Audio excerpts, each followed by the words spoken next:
remember one very important thing that the judges said, which is that your clothes don't seem to fit your aesthetic, the way you put yourself together and the way you look. And we think that that's a big no-no. However, just based on how you put yourself together today, we think that you deserve a chance to be part of the competition. I think one of the advantages that I have against my competitors, kasi all of them are bagets, and I'm one of the oldest. Yes. We like what you did. And so, we're giving you a chance to be part of the competition. Congratulations. You're one step closer to become Mega's Young Designer of the Year 2012. As a teacher at FIP, I don't think it will really have an advantage in this competition because like every challenges, parang it's a different challenges every episode. So, depende yun kung makakagawa ka or makakapag-produce ka ng magandang garment. Nikki, right? We liked your stuff, and so congratulations, you're one step closer to your dream of becoming Mega's Young Designer of the Year 2012. You're joining us in the competition. Congratulations. It's a big break talaga. Malaki talagang help yung generation na. Mara, you almost didn't make it to the cutoff for the competition, but we think that you deserve a chance.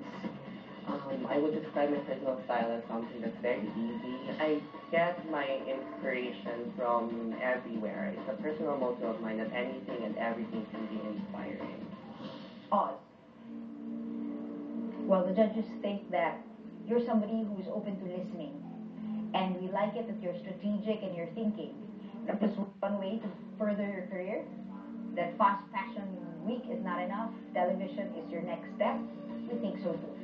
So we look forward to having you with us in the competition. We hope you listen to your mentors and become better. And so, congratulations. We'll see you in the competition. Nakikinig ako sa fashion. I can remember when I was, I always draw my mom's wedding gown. So anywhere, sa wall, sa paper, kahit saan man yan. So after noon, parang palagi na ako nagdodraw ng anything about fashion, mga damit. Job. The other two judges really liked your work. I wasn't such a fan of that. But that said, congratulations, you're in. You're part of the competition. Siguro dapat nilang abangan sa akin yung kung paano ko gagawin yung mga challenges dito sa competition and paano ko ma-overcome din yung personality ko na yun nga, moody. Robin, you're 18 years old, di ba? Hindi ko nakalimutan kasi magaling ka. And so, I think na ito na yung pagkakataon for you to prove to everybody that you can be Mega's Young Designer of the Year 2012. Kung ganito ng ganito ang trabaho mo, pwedeng mangyari yon. So you're part of the competition. Siguro yung advantage ko sa ibang contestants, may ipapakitang personality and talent siguro.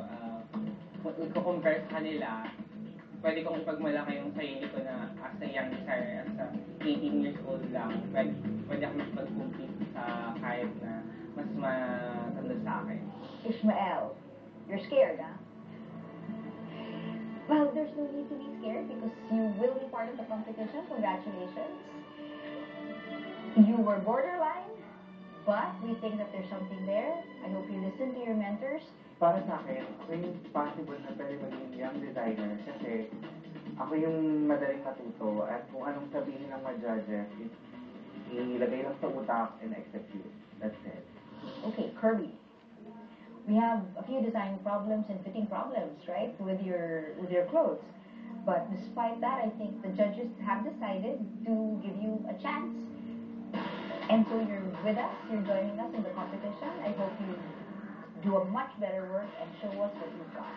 Coming up, the second batch of designers made it to the top 18. I think I would win because madami pa akong magpapakita. You may have a styling problem.